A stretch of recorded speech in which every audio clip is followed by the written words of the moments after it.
Amakuru aturuka mu gihugu cy'u Rwanda tugeraho muri mugoroba ku itariki ya 29 ukwezi kwa gatandatu umwaka w'ibihumbi 2020 n'amakuru avuga ko Minisitiri w'ibikorwa remezo w'u Rwanda akaba yitwa Ambasaderi Claver Gatete ari gukorwaho iperereza nk'umwe mu bategetsi bakekwaho kunyereza umutungo wa leta nk'uko urwego rukora iperereza ku byaha rubitangaza. Ngo ikaze muri inkuru ku buryo burambuye, jya munsi yo video yawe hepfo gato mu ruhande rw'iburyo ukore kuri subscribe ndetse unanyeganyeza akazogera kugira ngo ujye uwa mbere mu kuba wabona amakuru yacu yabonere ku gihe mu gihe tumaze gutegura inkuru ndetse no kuzitunganya. Ruswa ndetse no kunyereza umutungo wa leta, gukoresha nabi ubutegetsi, bimwe rero mu byo Perezida Paul Kagame yabwiye abakuriye ishyaka rya FPR Inkotanyi mu nzego z'igihugu mu nama yo kuri uyu wa gatanu, aho yanagarutse kuri Minisitiri Claver Gatete. Mu Rwanda rero hari urubanza ruregwamo umunyamabanga uhoraho muri Minisiteri y'Imari n'Igenamigambi muri Minecofine witwa rero Caleb Rwamuganza, wahoze rero ari umunyamabanga uhoraho muri Minisiteri y'Ibikorwa Remezo, ndetse rero akaba yitwa Christian Rwakunda ndetse na Eric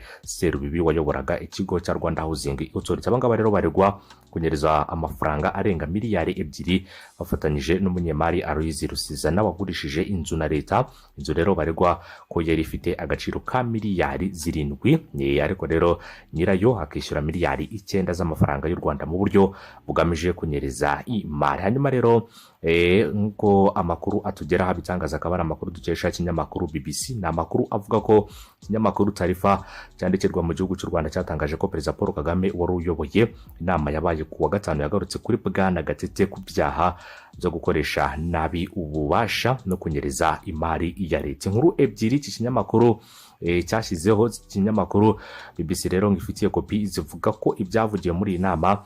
Izi nkuru rero zahise zivarwa ku rubuga rwa internet hashize umwanya muto zitangajwe. Ikinyamakuru Tarifa kivuga ko Bwana nyakubahwa umukuru w'igihugu cy'u Rwanda Paul Kagame yarakaye cyane, hanyuma anenga Bwana Ambasaderi Claver Gatete n'abandi bategetsi barimo CGP Emmanuel Gasana uherutse kuvanwa ku mwanya wa guverineri w'intara y'Amajyepfo, hakaza Jean Marie Vianney Gatabazi wavanwe ku mwanya nk'uwo nawe wo mu ntara y'Amajyaruguru, ndetse na Dr Diane Gashumba wari Minisitiri w'Ubuzima na General Patrick Inyambo. Ikinyamakuru kivuga ko rero cyari muri iyi nama kivuga ko Kagame yanenze Minisitiri w'Ubutabera ko ubucamanza budakora ibikwiye mu gukurikirana bamwe mu bategetsi bavugwa mu byaha byo kunyereza umutungo wa leta. Ikindi kandi ikinyamakuru cyitwa Tarifa kivuga ko Bwana Kagame yabajije Ambasaderi Claver Gatete niba azi kompanyi yo muri Kenya yahaye isoko rya miliyoni zirenga 200 zo mu buryo rero bunyuranyije n'amategeko, agasubiza ko atayizi. Kivuga ko kandi Kagame ngo yahamagaye komiseri mukuru wa polisi Dan Munyuza ngo avuge ibirambuye ku isoko ryahawe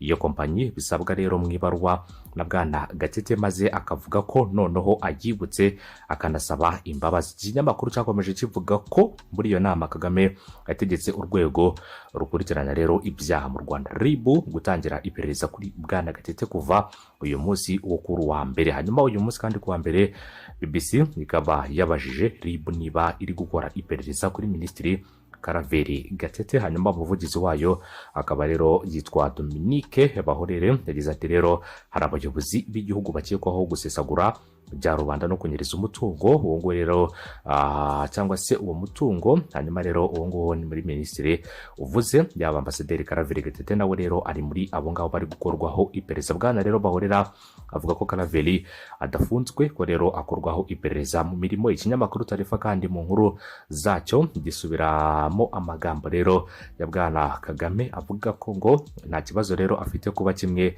cya kabiri cy'abari hano rero, ubwo ndavuga bari bisabiriye iyo nama bajya muri gereza. Cyongeraho ko avuze ngo rero ntabwo mwananira nk'uko iki kinyamakuru cyakomeje kugenda kibitangaza, ariko izo nkuru zose z'iki kinyamakuru zari zashyizwe rero ku rukuta rwabo zikaba zaraje guhita zihanagurwa mu minota mike rero zimaze gutangazwa. Ngira ngo ni inama ya biro politike ya FPR Inkotanyi yari yobowe n'ubundi n'umukuru w'igihugu nyakubahwa Perezida wa Repubulika Paul Kagame, aho yanenze rero imyitwarire y'abayobozi bagiye batandukanye bakoresha nabi umutungo wa leta ndetse no gusesagura bya rubanda, cyane cyane rero bitwaje imbaraga ndetse n'ububasha bafite muri gahunda zabo zigiye zitandukanye no mu kazi kabo ka buri munsi. Yavuze ko agiye kubikurikirana kandi agashyiramo imbaraga kugira ngo buri wese ukora ayo makosa ahanwe kandi bibera intangarugero n'abandi bose batekereza ko bakora ikintu nk'icyo ngicyo. Ubwa mbere no mu gihugu cy'u Rwanda humvikanye ibirebana no gusesagura umutungo, kwangiza ibya rubanda bikozwe n'abayobozi batandukanye, kubera ko ni ikintu cyakomeje kugenda kigarukwaho inshuro nyinshi mu nama nyinshi zigenda ziba,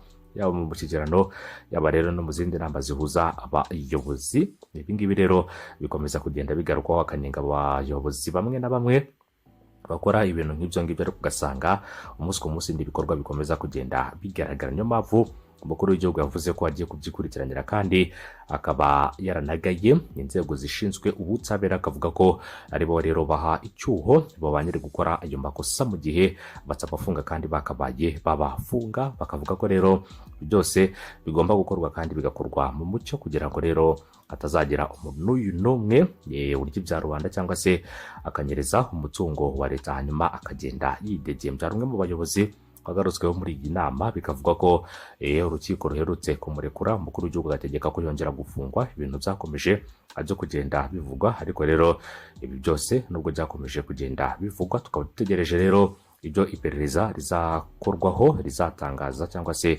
abiperereza ririmo rirakorwaho icyo perereza rizatangaza, nyuma natwe tukabona kubibatangariza umunsi ku munsi mu makuru yacu ya buri munsi. Mu nkuru rero ndetse n'aya makuru twari turimo turakugeza, akaba ari inkuru dukesha ikinyamakuru BBC, akaba aribo dukesha aya makuru. Hanyuma ikindi kandi nabo akaba ari inkuru bakesha ikinyamakuru Tarifa giheruka kwandika iyo nkuru, ariko ubu ngubu ni inkuru ushobora gusanga utashobora rero kuba wasanga ahantu ahariho hose, kubera ko iyo nkuru ubu ngubu itagihari, yamaze kuba yakurwa kuri iki gitangazamakuru. ngira ngo rero niba ari uburyo bwo kunenga ni ukunenga, ariko tugomba kunenga abakora nabi ndetse n'abakora neza tukabashima. Nta mpamvu yo kugira ngo rero ibintu bibashe kuba byagirwa ubwiru, kubera ko rero ababikoze babikora kandi bakabikorera rubanda, bakabikora rero mu nyungu zabo bwite, ahubwo baba batekereza ku gihugu ngo batekereze kuri rubanda, banatekereze ku cyaba cyagirira akamaro igihugu cyabo, ahubwo bagahitamo kuba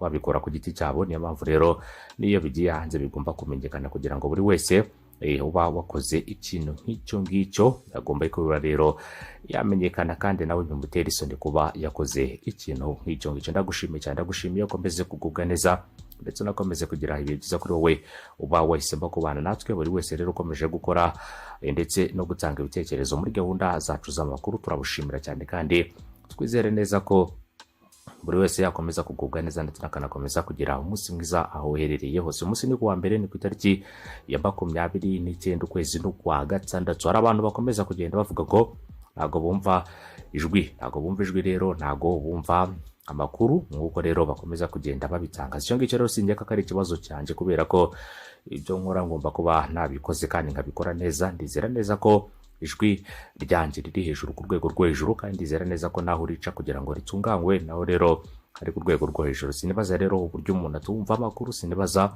uburyo rero iryo jwi ritabageraho nk'uko ryakabaye ribageraho, ariko rero ni ikibazo tugomba gusuzuma. Ariko sinibaza niba hari ikibazo kiri hano, kubera ko buri wese ashobora gutanga igitekerezo akavuga ko niba koko iryo jwi ataryumva, cyangwa se niba habayeho ubundi buryo bwo kugira ngo rero bitumvikana tukabasha kuba twabikosora. Ariko rero ntabwo tubikorera ubwende, nubwo tubikora kugira ngo rero abadukurikira batamenya ko rero dushaka kubagezaho amakuru, kubera ko aka kazi ni mwebwe tugakorera, nitwege rero tugakorera mwebwe. Ntabwo twifuza ko hari ikintu kimwe gishobora kuba cyababangamira, gishobora kujya mu nzira yacu namwe, kubera ko ibyo dukora byose tubikora kugira ngo abantu babishime, kandi tukabikora no kugira ngo abantu babikurikire umunsi ku munsi. Ntabwo rero dushobora gukora ikosa ryo kubima amajwi, kandi natwe ariko tuba twabikoze kugira ngo mubashe kubikurikira umunsi ku munsi, gatanu kuri gatanu. Ndagushimiye cyane, ukomeze kugubwa neza, ndetse rero unakomeze kubana natwe muri gahunda y'amakuru, ibiganiro tugenda tugutegurira umunsi ku munsi, gatanu kuri gatanu. Mukomeze kugubwa neza ndetse munakomeze kugira ibihe byiza aho muherereye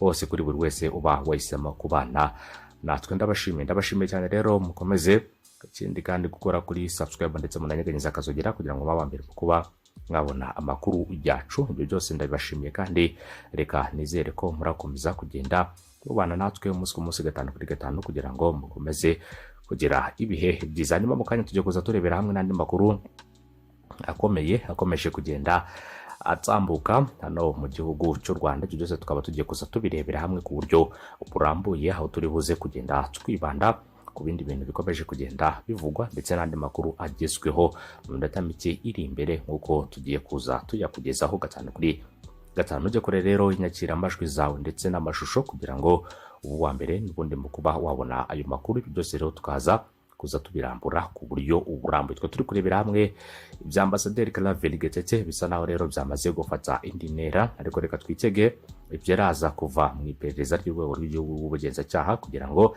natwe tuze gushingira kuri ayo makuru twemeza byinshi bitandukanye ndetse tunafite ibimenyetso byinshi bitandukanye. Gusa iryo perereza ryo rikaba ryatangiye kuri uyu munsi wo kuwa mbere nk'uko babisabye, kandi ndizera neza ko hari byinshi bitandukanye biraza gutangazwa nyuma y'iriyo perereza. Umunsi mwiza, ibihe byiza, mukomeze kugubwa neza kandi munogerwa na gahunda zacu. Bye bye kuri mwese, ibihe byiza.